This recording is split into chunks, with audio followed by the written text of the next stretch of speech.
यगात् शुक्रमकायमव्रणमस्नाविरं शुद्धमपापविद्धं कविर्मनीषी परिभुः स्वयंभुर्याथा तथ्यतो अर्थान् व्यदधात् शाश्वतीभ्यः समाभ्यः।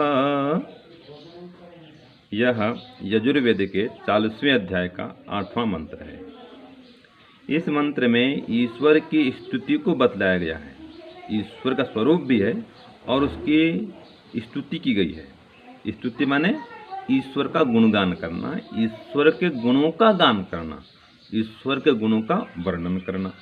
अब क्या क्या गुण ईश्वर में है तो कहा सपरि अगाध, ईश्वर सर्वत्र व्यापक है। तो महर्षि स्वामी दयानंद यही कहते हैं कि वह परमात्मा सब में व्यापक, शीघ्रकारी और अनंत बलवान, जो शुद्ध सर्वज्ञ सबका अंतर्यामी सर्वोपरि विराजमान सनातन स्वयं सिद्ध परमेश्वर अपनी जीव रूप सनातन अनादि प्रजा को अपनी सनातन विद्या से यथावत अर्थों का बोध वेद द्वारा कराता है। ये मंत्र का अर्थ है कि परमात्मा सब में व्यापक है, कण कण में व्याप्त है, शीघ्रकारी माने आशुकारी है, हर काम को अति शीघ्रता से करता है और अनंत बलवान है, सर्वशक्तिमान है, सर्वज्ञ है, सर्वंतर्यामी है, सर्वोपरि है, उससे ऊपर कोई भी नहीं, सबसे ऊपर विराजमान है, सनातन है, उसका आदि भी नहीं कि अंत भी नहीं, हमेशा से है और हमेशा रहने वाला है, स्वयं सिद्ध है, उसकी उत्पत्ति नहीं होती, विनाश भी नहीं होता, वो किसी के द्वारा संसार में आया नहीं, वो स्वयं अपने सत्ता में सर्वत्र विराजमान रहता है। तो वो जो परमात्मा है ये जीव रूप सनातन हम प्रजाओं को उपदेश देता है, वेद का ज्ञान देता है। जो वेद का ज्ञान है वो भी सनातन है, परमात्मा भी सनातन है।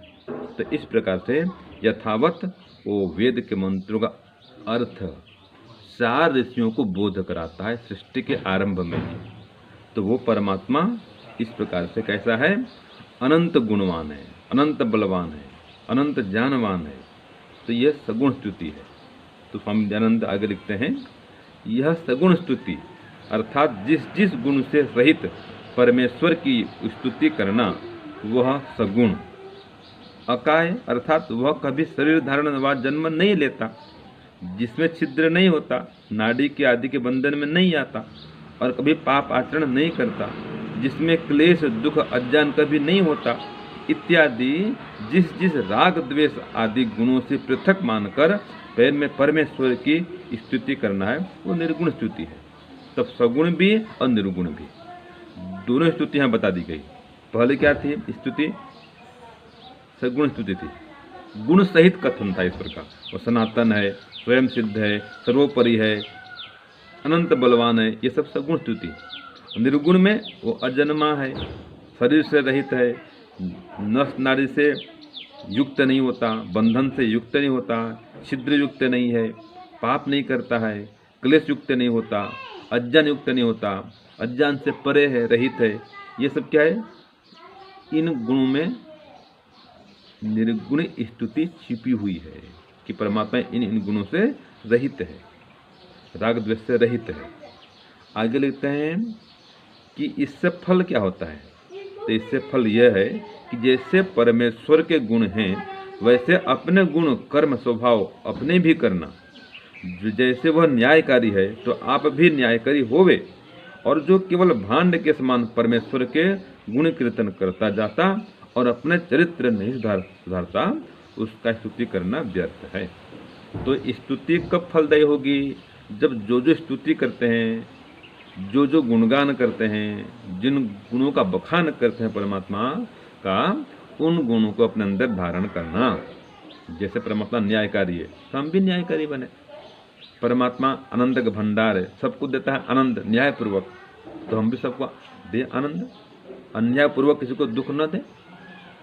तो ऐसे जो जो गुण परमात्मा के अंदर हैं उन गुणों को हम धारण करने का यत्न करें, तब तो उनका स्तुति करना सार्थक है। और केवल गुणगान करते जाएंगे और उन गुणों को धारण नहीं करेंगे तो कोई लाभ होगा नहीं। तो इसलिए कहा कि जो जो गुण परमात्मा में हैं उन गुणों को हम जितना धारण कर सकते हैं जरूर धारण करें, तभी हमारा ये गुणगान करना सार्थक होगा। यही इसका फल है स्तुति का, कि गुणगान भी करना और गुणों को धारण करना। तो आज के लिए बता दिया स्तुति और उसका फल। ओम शांति ओम शांति। धन्यवाद स्वामी जी, आपने बहुत अच्छा इस मंत्र को समझाया।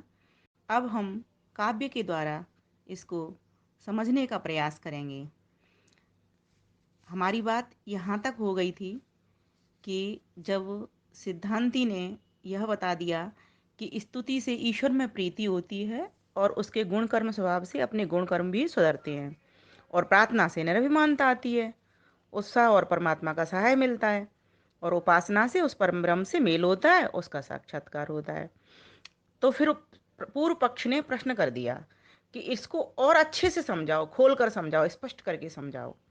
तो महर्षि आनंद सरस्वती यजुर्वेद के अध्याय 40 के में 8वां मंत्र आता है, उसके प्रमाण से इस बात को बता रहे हैं कि स्तुति क्या होती है और स्तुति कितने प्रकार की होती है।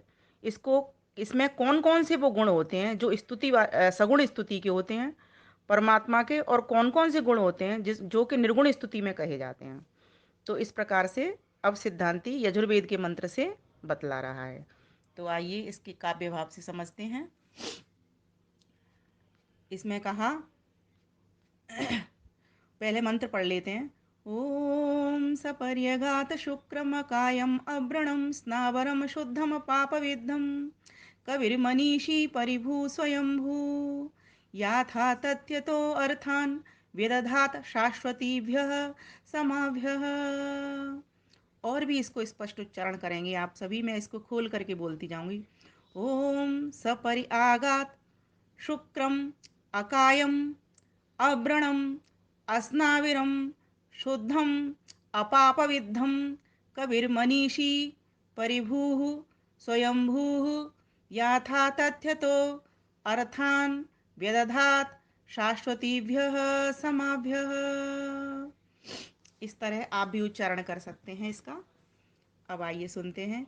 यजुर्वेद के मंत्र के द्वारा सुना रहा धर ध्यान सुनो, सगुण और निर्गुण दो तरह से होती स्तुति संज्ञान गुनो, होती स्तुति संज्ञान गुनो। ये सिद्धांती कह रहा है, जब पूर्व पक्ष ने प्रश्न कर दिया था, पूछ रहा है पूर्व पक्ष सिद्धांती से स्पष्ट करो, क्या होती है स्तुति कितनी तरह की मुझे संतुष्ट करो। तो उत्तर मिलता है, यजुर्वेद के मंत्र के द्वारा सुना रहा धर ध्यान सुनो, सगुणों निर्गुण दो तरह से होती स्तुति संज्ञान गुनो। सगुण स्तुति क्या है? तो पहले तो इसमें से गुण निकालते हैं, कौन कौन से गुण हैं। सगुण स्तुति सपर्यागा शुक्रम शुद्धम कवि मनीषी परिभू स्वयंभू, ये सब सगुण स्तुति वाले परमेश्वर के गुण हैं। प्रथम सगुण का वर्णन करता जिसमें ईश्वर गुणों सहित सब में व्यापक सर्वत्र ठहरा सर्वव्यापक विभु अंतर्निहित। वह परमपिता परमेश्वर कैसा है? तो कहा, अगर उसकी सगुण भक्ति करनी है तो निम्न गुणों से करें। कौन कौन से गुण?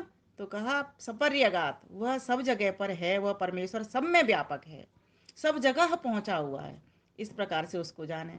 शुक्रम, शीघ्रकारी है, हमसे पहले ही वो पहुंचा हुआ है। शुद्ध है, कवि है, मनीषी है, परिभु है, स्वयंभू है। आइए अब इसको काव्य से देखते चलेंगे।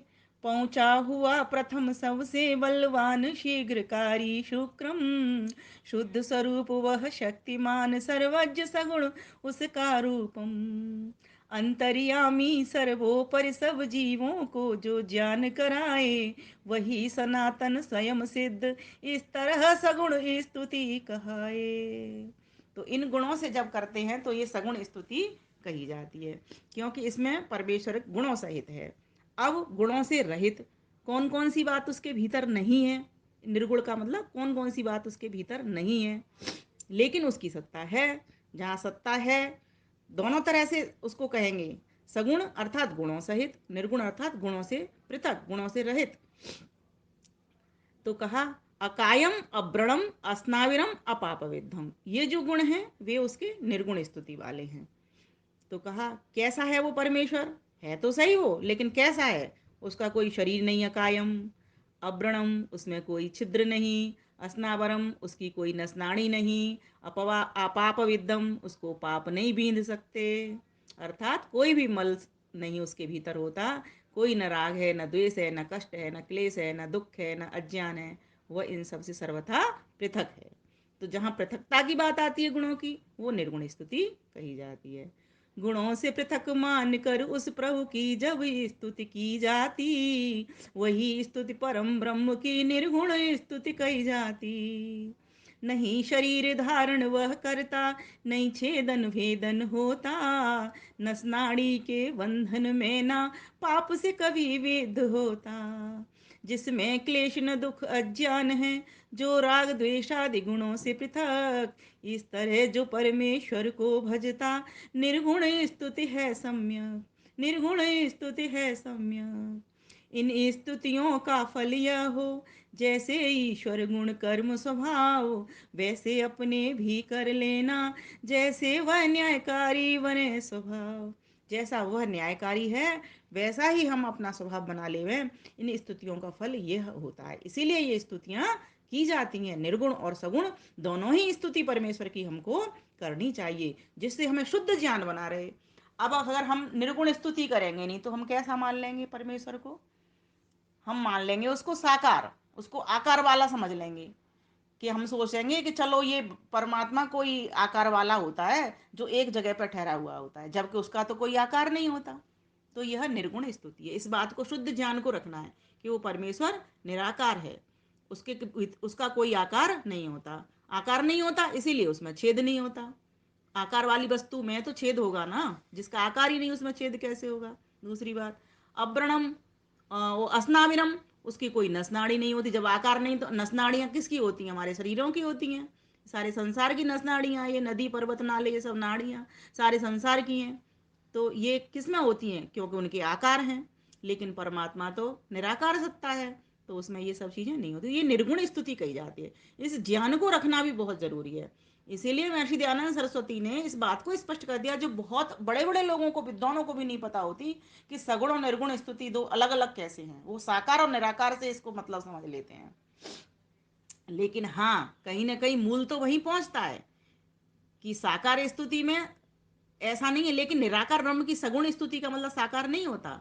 उसके गुणों की बात की जाती है कि ये गुण उसके भीतर मौजूद हैं, और निर्गुण में ये गुण उसके से दूर हैं। शरीर में आना ये दूर है, दूरी है उससे गुणों की, तो यह निर्गुण स्तुति है। और सगुण स्तुति में क्या कहा था अभी? कि वह है, सब जगह पर है, ज्ञानवान है ना, अंतर्यामी है, सबके घटपट की जानने वाला है, शुद्ध है ना, ये सब कहा था।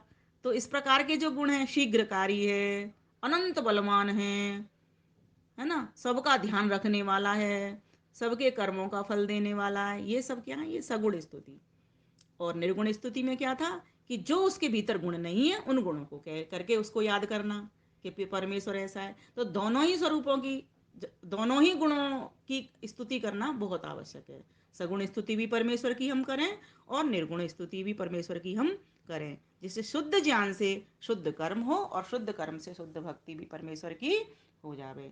और अगर कोई व्यक्ति इन गुणों को नहीं समझ रहा है, इसका ज्ञान ही नहीं है, विवेक ही नहीं है कि परमेश्वर वह कैसा है, ठीक है, उसकी एक ही तरह की स्तुति वो करता है, उसको निर्गुण का ही नहीं पता और ना उसके स्वरूप का निराकार है कि साकार है इसका पता, तो वो कैसे करेगा? तो वो तो फिर ऐसे भाड़ की तरह, जैसे बर्तन बजते चले जाते हैं ऐसे बजता चलेगा, शब्द ज्ञान तक रहेगा सीमित, इसके आगे उसको फल मिलने वाला नहीं है। जबकि हमें तो शब्द से ऊपर और अर्थ की ओर पहुंचना है, अंदर की ओर घुसना है। तो इस प्रकार से उस परमेश्वर की सगुण और निर्गुण दोनों प्रकार की हमको स्तुति करनी चाहिए। ये सिद्धांति ने पूर्व पक्ष को स्पष्ट कर दिया। धन्यवाद, नमस्ते।